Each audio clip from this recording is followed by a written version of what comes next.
문재인 전 대표가 등장을 했습니다. 예, 참심과 소심사인데 문재인 전 대표 같은 경우는 동영상으로 그 출마 선언을 했어요. 근데 네. 저는 사실 몰랐는데 그동안 이렇게 동영상으로 대한민국 그 대선 주자들 가운데 동영상으로 출마 선언한 게 처음이라면서요. 저도 이게 제 기억이 없고요. 네. 저는 이게 출마 선언 읽어보면서 이게 누군지 이름을 몰랐으면요. 저는 안희정의 출마 선언문 줄 알았어요. 아, 정말요? 제가 왜요? 10번 이상 읽어봤는데 네. 왜냐하면 이게 뭐 적폐를 청산한다. 또 이게 네. 국가 대청소한다. 이런 말이 전혀 없고요. 네. 우리 튼튼한 자주국방 또 이게 뭐 통합하자. 네. 뭐 이런 것에서 저는 아마 저 출마 선언문을 문재인 후보가 했던 게 아니라고 생각하고 읽어보면 국민들 중에 아마 90% 이상은 누구 출마 선언인지 모를 것 같아요. 네. 그래서 저희가 또 준비를 했죠. 준비를 또 이 했죠. 동영상 출마 선언을 못 보신 분들이 있을 것 같아서 좀 저희가 준비를 해봤습니다. 한번 확인해 보시죠. 네. 동영상 출마 선언 관련 영상입니다. 보시죠. 역사가 보는 앞에서 대통령 출마 선언을 함으로써 역사 앞에 제 자신을 바치겠다는 그런 결연한 의지를 밝힙니다. 정권 교체 국민이 합니다. 대한민국 국민이 바꿉니다. 우리는 오늘 함께 출마합니다. 국민과 문재인이 함께 갑니다. 네.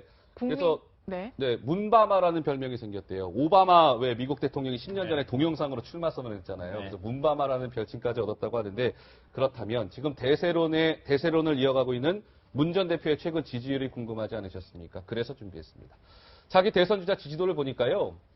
문재인 전 대표가 여전히 1등이에요. 이제 한 주 사이에 한 2%포인트가 빠졌네요. 그래도 30% 초반대를 유지하고 있고, 안희정 지사는 1%포인트가 빠졌어요. 마의 20% 벽을 지난번에 한번 살짝 넘었는데 그 이후에는 좀처럼 20%의 벽을 넘지 못하고 있습니다. 안철수 전 대표 10, 그리고 누구죠? 이재명 시장 8.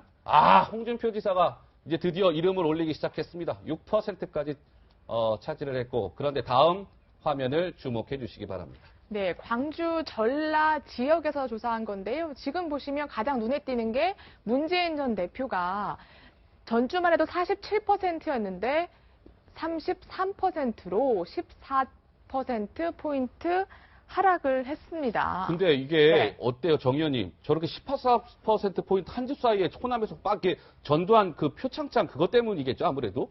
네, 그렇게 네. 보이는데 제가 볼 때는 아직 호남에서 결정한 것 같지 않아요. 마음을 호남에서 정하지 마음을 못했다. 정하지 않으신 분들이 네. 많다고 보여져요. 네. 왜냐하면 저렇게 급락하기도 어렵거든요. 네. 그리고 지금 이 타이밍에서 보세요. 민주당 후보이신 문재인 후보, 그다음에 네. 안희정 후보, 이재명 그렇죠. 후보 다 합쳐도요. 네. 60%가 안 넘어요. 음. 보통 사실 이 정도 시기고 이 정도 네. 탄핵 국면이라면 60%가 훨씬 넘어줘야 되는 거거든요. 네. 그러면 결론은 뭐냐? 아직 그 민주당은 호남에서 안심할 수 없다. 네. 호남은 아직 결정하지 않았다. 네. 이렇게 보여집니다. 네, 그렇군요. 사실 민주당 후보들로서는 이제 호남의 표를 얻어야 사실 대통령이 될 수 있는데, 근데 재밌는 게 문재인 전 대표가 저렇게 14%포인트 빠졌잖아요. 다시 한번 좀 볼 수 있어요, 혹시? 그 광주 전라 지역 지지율이요?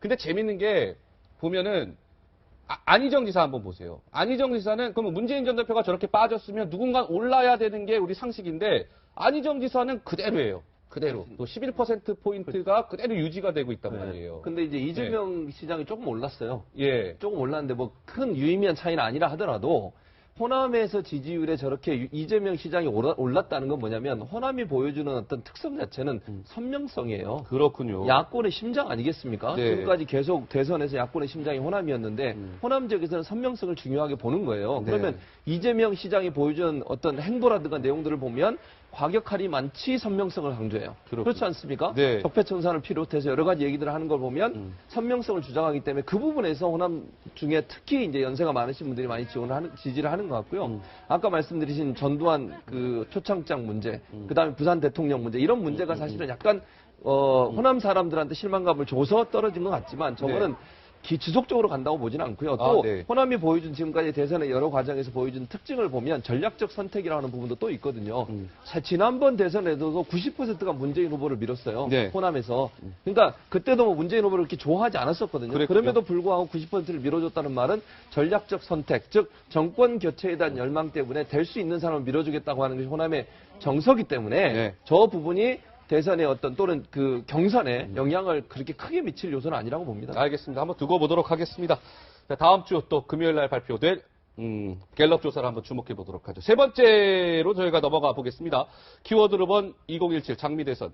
저희가 예측 불가능한 순서로 막 가고 있습니다. 순서대로가 아니라요. 이렇게 가겠습니다. 이번엔 안희정 충남지사 배신과 우정 사이. 요즘에 안희정이 달라졌어야라는 평가가 나오고 있어요. 괜히 예전에 점잖게 얘기했잖아요. 요즘에 목소리의 톤이 푸쩍 높아지고 있습니다. 직접 한번 확인해 보시죠.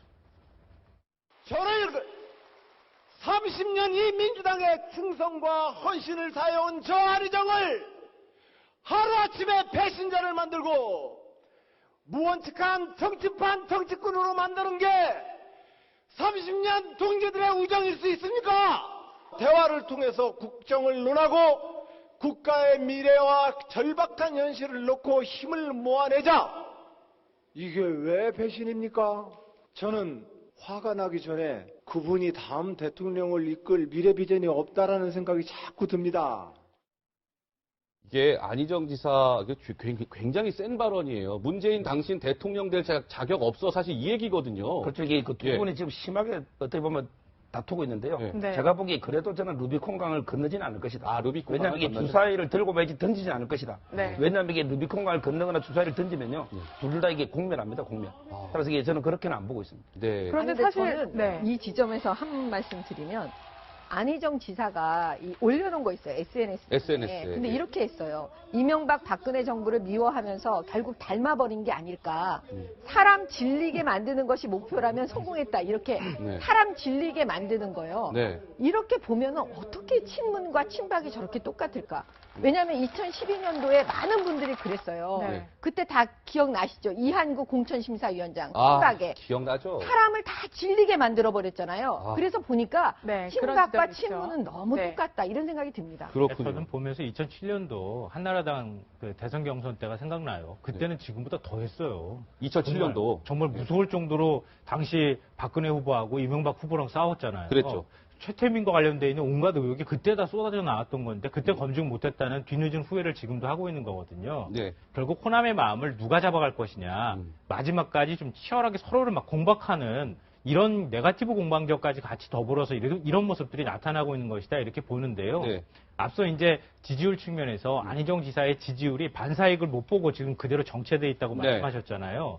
그러니까 안희정 지사의 그 모습은 제가 볼 때는 그러니까 지금 시대 교체나 세대 교체를 주장해야지 좀 참신성이 드러나야 되거든요. 근데 지금 대연정이라는 발언 때문에 알겠습니다. 네. 문재인 전 대표가 해야 될 것들을 제대로 못하고 지금 차별화를 못한 상태에서 마지막에 저렇게 공박하면서 같이 뛰어들어서 싸우는 모습을 보여줘야 네. 그 차별화 전략에서 실패한 것들을 만회할 수 있다 이런 전략을 좀 취하고 있는 네. 것으로 보여요. 알겠습니다. 마음이 예. 급해서 안희정 공격을 충남지사 하는 거죠. 얘기까지 네. 해봤습니다. 마지막 남은 인물이 한 명 있죠.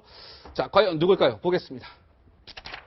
김진태 의원입니다. 사실은 이게 이 홍지사 다음에 요 얘기가 갔어야 되는데 또 약간 왔다 갔다 하는 또 느낌이 있어야 좀 이렇게 긴장감이 있지 않습니까?